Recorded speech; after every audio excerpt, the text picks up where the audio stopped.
अभिषेक, लेकिन सबसे पहले चूंकि प्रधानमंत्री की सीट पर वोटिंग होनी है, प्रधानमंत्री यहां कन्याकुमारी में ध्यान लगाए हुए हैं, तो वाराणसी की सीट उनकी और उसके साथ ही इर्द गिर्द की जितनी भी सीटें हैं जहां पर कल वोट डाला जाना है, विपक्ष को केवल उनकी चिंता नहीं बल्कि बाकी इलाकों की भी चिंता हो चली है कि कहीं इस ध्यान का प्रभाव लोगों के मन पे न पड़ जाए। क्या आपको लग रहा है वहां वाराणसी से देखकर? बिल्कुल श्वेता, देखिए प्रधानमंत्री मोदी भले ही विवेकानंद रॉक पर ध्यान मग्न हो, लेकिन यहां तक वाराणसी तक उसकी खूब चर्चा चल रही है। आज के मैंने सुबह सुबह जब अखबारें देखी तो वाराणसी से कहीं ज्यादा कन्याकुमारी की तस्वीरें थी और सबसे ज्यादा उसी की चर्चा अखबारों में भी दिखाई दी है। तो अगर आप देखें तो बेशक प्रधानमंत्री मोदी वाराणसी से चुनाव लड़ रहे हो, बेशक वहां ध्यान मग्न हो, लेकिन चर्चा पीएम की ही है। अगर इसके अलावा देखें तो जो आसपास की सीटें हैं वो बेहद अहम है। कहा हमेशा ये जाता रहा है कि प्रधानमंत्री लड़ते तो वाराणसी से है, लेकिन आसपास की सीट वो जिता नहीं पाते, हार जाते हैं।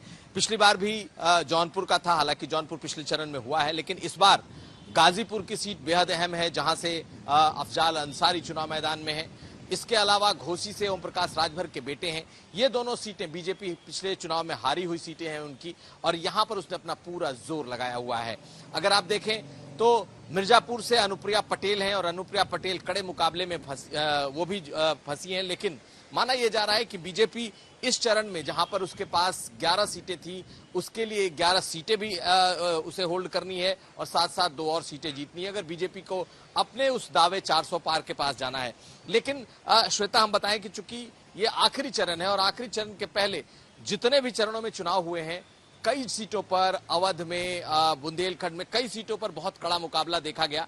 और पूर्वांचल जो कि जाति की सियासत के लिए जाना जाता है, आप देखेंगे आखिर होते होते बलिया में भी नारद राय को बीजेपी लेकर के आई कि किसी सूरत में बलिया, गाजीपुर और जो घोसी की सीट है वहां किसी तरीके से कोई गुंजाइश न बचे। तो बीजेपी ने अपनी पूरी तैयारी इस चरण के लिए साध रखी है। और प्रधानमंत्री का जो निजी संदेश है, मैं एक बात और बता दूं, खास करके जो युवाओं के लिए उन्होंने लेटर लिखा है, 1,78,000 नए मतदाता आए हैं और उसमें प्रधानमंत्री ने पर्सनल लेटर सबके नाम से काशी में भिजवाया है। तो कुछ नए तरह के प्रयोग भी प्रधानमंत्री ने किए हैं और मुझे ये वो भी प्रयोग दिख रहा है कि वो बेशक कन्याकुमारी में बैठे हों, लेकिन उसका जो प्रभाव है यहां तक देखा जा सकता है। श्वेता,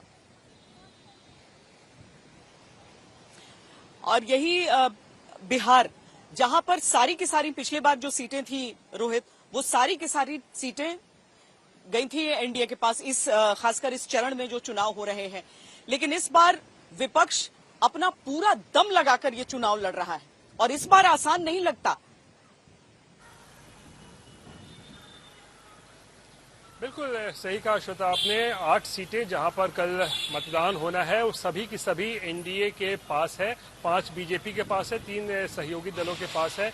लेकिन अब ऐसे में बीजेपी के लिए बड़ी चुनौती ये है कि वो अपने अपने उम्मीदवारों को तो जिताए, वहां पर साथ ही साथ जो सहयोगी दल हैं, जहां पर उपेंद्र कुशवाहा जैसे कि खड़े हैं, उनको भी जितवाने की जिम्मेदारी जो है वो बीजेपी के ही ऊपर है। इसीलिए हमने देखा प्रधानमंत्री मोदी ने भी वहां पर प्रचार प्रसार किया और कल जिनकी किस्मत दांव पे लगी है उसमें रविशंकर प्रसाद है पटना साहिब से, रामकृपाल यादव है पाटलिपुत्र से, मीसा भारती लालू की बेटी वो भी है चुनावी मैदान में कल पाटलिपुत्र से, साथ ही साथ पवन सिंह, उपेंद्र कुशवाहा, ये लोग काराकाट से चुनाव में मैदान में है। तो कल बड़े बड़े जो दिग्गज हैं उनकी भाग्य का फैसला जो है वो होने वाला है। लेकिन श्वेता, इस जो राजनीतिक गर्मी के बीच में जो एक आपदा की स्थिति पैदा हो गई है, मैं बात कर रहा हूं गर्मी और लू के चपेट में जो इस वक्त बिहार है, वो भी कहीं न कहीं गंभीर चिंता का विषय है, क्योंकि अब तक जो है बिहार में मौत का आंकड़ा जो है तकरीबन 60 तक पहुंच चुका है। और इसीलिए अब प्रशासन के लिए भी बड़ी चुनौती ये है कि कल जहां जहां चुनाव होने हैं वहां पर अभी पारा जो है 46, 47, 48 डिग्री के आसपास है। तो ऐसे में उन इलाकों में किस तरीके से सुचारू रूप से मतदान कराया जाए, टेंट की व्यवस्था की जाए, पानी की व्यवस्था की जाए, ताकि मतदाता जो है उनको कोई परेशानी न हो, ये चुनाव आयोग के साथ साथ प्रशासन के लिए भी एक गंभीर चुनौती बना हुआ है। अलग अलग राजनीतिक पार्टियों की राय सुने हैं और जाहिर है कि ये सारी चीजें कही ही जाएंगी दोनों पक्षों से। हालांकि सोशल मीडिया के दौर में आने के बाद जब चुनाव प्रचार खत्म होते होते ये बात कह दी जाती है, अपील कर दी जाती है और वो अगले 48 घंटे के लिए भी अवेलेबल रहता है। बहुत सारी चर्चा है जो इसके इर्द गिर्द हो रही है, जिसे लेकर एक लंबे विमर्श की भी आवश्यकता है कि क्या नियम कानून में उस हिसाब से बदलाव करने की जरूरत है। हमारे साथ इस समय कमलजीत संधू जुड़ रही हैं। कमल, पंजाब पूरा का पूरा 13 सीटें सारी, हिमाचल की सभी सीटें और चंडीगढ़, यहां पर वोटिंग होने वाली है। पिछली बार भी मेरा ख्याल है कि एनडीए के पास 7 सीटें थी इस पूरे क्षेत्र से। इस बार की कैसी टक्कर है?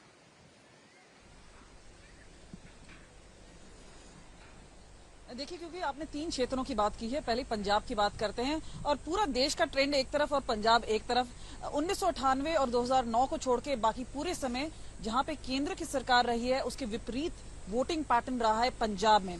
और यहाँ पे इस वक्त खासतौर पे अगर असली लड़ाई आम आदमी पार्टी और कांग्रेस के बीच में है मैक्सिमम नंबर ऑफ सीट्स को लेकर, वहां पे बीजेपी और शिवनी अकाली दल में कोई अलायंस नहीं है और मैदान में 13 के 13 सीटों पे कैंडिडेट्स उतारे गए हैं। तो यहाँ पे एक चीज जो नजर आ रही है कि बीजेपी ने बिग गन्स आखिरी दिन तक उतारे। प्रधानमंत्री नरेंद्र मोदी होशियारपुर में थे, हमने देखा योगी आदित्यनाथ लगातार कैंपेन कर रहे थे। और एक चीज जो आई है सामने वो यही है कि काफी बड़े नेता है, दिग्गज नेता है, जो बड़े सिख चेहरे हैं वो उन्होंने अडॉप्ट किया और अपनी पार्टी में लेकर आए। चाहे सुनील जाखड़ को बात करें, चाहे सुनील कुमार रुनकू की बात करें, परनीत कौर करें, अमरिंदर सिंह करें, तो ऐसे कई बड़े चेहरे जो उनके हाथ में आए, उनके पास आए और उन्हें कैंडिडेट के तौर पे उन्होंने आगे भी किया है। लेकिन ये एक बहुत बड़ा गैम्बल है क्योंकि यहाँ पे जो किसान आंदोलन है उसके चलते बीजेपी उतना रिकवर नहीं कर पाई है। हालांकि मैदान में उन्होंने पूरी अपनी मजबूती से ये सारे कैंडिडेट्स उतारे हैं और आखिरी मिनट तक काफी पसीना बहाया है, लेकिन यहाँ पे मुश्किलें उनकी अभी भी बढ़ी हुई हैं।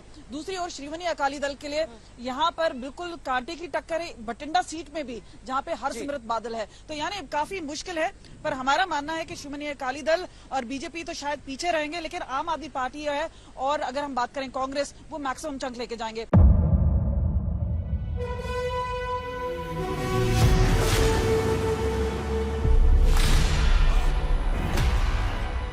मुद्दों का मैदान, जिम्मेदारी नहीं, तर्कों पर घमासान। क्या बताना चाहते हैं देश को? किससे किसकी ठनी, किसने दी किसे पटखनी, क्या सच है जिसको छिपाने की कोशिश? खबरों की दुनिया का सबसे बड़ा अखाड़ा दंगल देखे मेरे यानी चित्रा त्रिपाठी के साथ रोज शाम 5 बजे सिर्फ आज तक पर। ना पक्ष ना विपक्ष, ना लेफ्ट ना राइट, ना मिर्च ना मसाला, खबरों का बोलबाला, निडर निर्भीक सबसे सटीक स्पेशल रिपोर्ट सिर्फ आज तक पर। एयर रेड के ये सायरन समय समय पर आपको सुनाई देते हैं। शौर्य की, भारत और चीन के बीच साहस की, सभी बाढ़ग्रस्त इलाकों का हवाई सर्वेक्षण किया है। सरोकार की, गाजीपुर में किसान से बातचीत करें। संघर्ष की, कश्मीर को आगे बढ़ना होगा। संयम की, भावनाएं भड़की या दंगे भड़काए गए, सवालों की, जनता के लिए, जनता के द्वारा, जनता की दस्तक। श्वेता सिंह के साथ सिर्फ आज तक पर।